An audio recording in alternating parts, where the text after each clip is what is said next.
Hey everyone, how's it going? So before I get started here, I just want to give a quick shout out to Spark for Space. One, bro, for all the love and support you've been showing. I really appreciate it. And two, for giving me the idea for today's topic. I didn't realize so much more has happened since the last time I covered it, but thankfully for all of our sanity, it appears to have ended. So let me just start from where we left off. So the last I heard of this Pokimaine situation, she apparently didn't want to move to Kick because of her morals, and that no amount of money would take her away from such a morally good company like Amazon Twitch, right? So I guess after that, another popular streamer by the name of Valkyrie publicly congratulated XQC on his Twitch contract, and she took the stream shortly after that. It could have been a day or so. I don't know the exact timing on it. But here's what she had to say. I tweeted, congrats to XQC and Kick, because I think it's like a win-win situation for both parties. And she reached out and she was like, I was kind of surprised that you were publicly supporting it. And I do want to make it clear that it is kind of a weird situation because the platform is run by crypto gambling. It promotes gambling, which is the bad part. The bad part, long story short, I like gambling personally. I think it's fine to do, you know, if you're of age, you gamble what you can afford to lose, you're okay with it, it's all good. The part that gets messy is when you're streaming it. Some people that shouldn't, like people that are prone to addiction, people that are underage. So yeah, apparently this morally high individual here can't stand it when people in her circle are just trying to be positive. Who would have thought? Also, why would you even message something like that? Like, just keep that to yourself. This honestly sounds like some Disney Channel stuff, if I'm being real here. And by the way, finally someone who likes gambling. Personally, I don't enjoy gambling. I like playing the games, but I lose all the time, man, so I don't play that often. But I don't know why gambling has become such a boogeyman lately. But people can spend their money how they want. I think if there is gambling, there should be some sort of PSA and maybe a phone number to some hotline or chat to talk about addiction. But I mean, if kids want to watch it, one, their parents should educate the children, and two, the parents should monitor what their children do. Like, you can't be giving your kid your credit card and then next thing you know, get shocked when you don't look at what they're spending or something. You know what I'm saying? And I mean, if an addict watches it, whether there is a regulation or not, they might just, I don't know, drive out to an actual casino or go to a different website. At least when they're on Twitch or Kick, they're just watching someone else spend their own money. And if Kick uses that money from gambling to fund its site, I don't see anything bad about it personally. Like, are we going to shut down actual casinos because that's how they decide to pay their employees who work at the restaurants there? Like, come on, man. So after all this, Pokimaine started to get criticized once again. I'm pretty sure it's more uncommon for her not to be criticized, but she went on to say the following thing after someone in chat asked her something. You need more women around you who are willing to talk. You know what the sad truth is? The way that people treat me deters any other woman in this space from genuinely talking about their honest opinions or behaving how they probably really want to because they recognize the treatment that they can expect.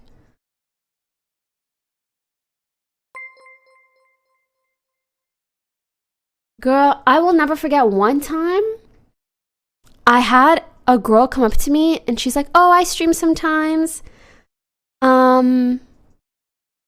She basically said, she was like, "But I'm way too scared to stream without makeup because I saw what people like did to you." And I was like, that's so fucking sad. The whole reason I stream like get readies with me is to show people like, girl, this is normal. You know what? I actually somewhat agree with her here, but not entirely.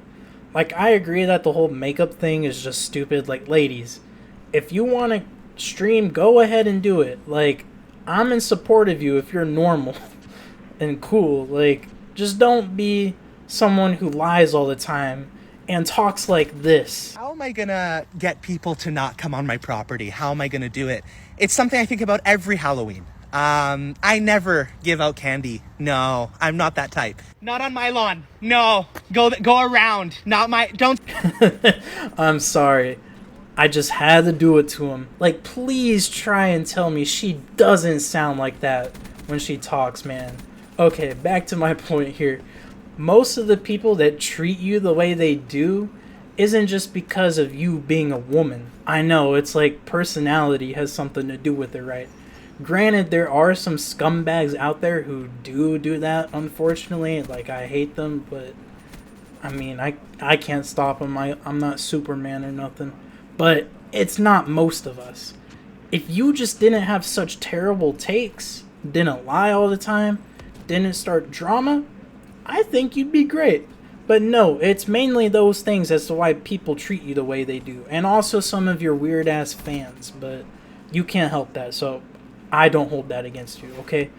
And also talking like that, like that video, you know, it just makes people think that you try and sound like you're better than everyone else, which doesn't really help your case either. So after this, some time has passed. We saw real life Joe Goldberg emerge. Miranda Sings is pretty much canceled now. And some lady on a plane claims to have seen a not real man. More on that tomorrow. Wink, wink. And now Jake Lucky decided to do an interview with the CEO of Kick not too long ago, just to get this guy's voice out there and maybe address some controversy and what their goals are as a company. And of course, we all know who had to check this out, right? So let's just go ahead and take a look at that. Let me just play this for anyone who hasn't seen it. In terms of people we wanted to work with who turned us down, I'll be honest, we really wanted to work with Pokimaine, actually. That was a name that we kind of discussed early on, but I don't think she wants to work with us, actually. So we'll see. We'll see if that changes. When I saw this morning, I will say I was really, really glad to see that they didn't seem to, take anything that I said personally or be offended, because that was 100% never, ever my intention. I understand why it came off that way or why some people took it that way. But I never meant to throw shade at anybody who works at Kick, streams there, enjoys the platform, not at all. But I'm sorry if it came off that way. But I was glad to see this. They seem to be having a good laugh. I will also have a good laugh at the idea that me signing with Kick would be the biggest plot twist in all streamer signings. Do you guys also love the irony here? Why are we lying, man? Come on. You are still waking up and deciding to lie on the internet. What do you mean by it wasn't your intention to be personal? You were just over there standing on your moral high ground earlier and getting so mad and fuming that your friend was congratulating other people for signing over there. Was that all just for fun as well and having a good laugh? Because all of us who aren't in this world of NBA contracts, we're having fun at you for making all this into such a big ass deal. I'm glad these people with lower morals than you are able to have good fun. You didn't mean to throw shade at anyone? Bruh, don't be lying, man. If you want to say sorry, you know what? Play the clip. I want to say, we are deeply sorry. We're sorry. We're sorry. We're sorry. Sorry. We're sorry. We're sorry. Sorry. Don't be over here saying, I'm sorry I made you feel that way. That ain't no apology. Just say I'm sorry for X, Y, and Z and leave it at that, man. Maybe throw in maybe I'll do this better, I acknowledge this, I'm working on this. A good apology, not this, I'm sorry I made you feel that way. I'm sorry my slap left a bruise on your face. That ain't no apology, man. But hey, now that she apologized, that must mean everything is perfect again, right? So hopefully I don't gotta catch her lying in 2023 again. Pokey, at least give it until 2024. Please, I'm begging you. But yeah, that's it for this one, guys. If you liked it, go ahead and give it a thumbs up. Comment down below what you think about all this. And if you aren't already, please subscribe and turn that bell on just in case you don't miss any daily uploads or posts. And if you haven't seen yesterday's video, I will have that down below with my Twitter. But basically, Jason from Blacked spoke out about the Adam 22 situation and just the whole weirdness of it. So like I said, go check that out if you haven't seen it already. And yeah, man, I'll see y'all tomorrow. Have a good night. Peace.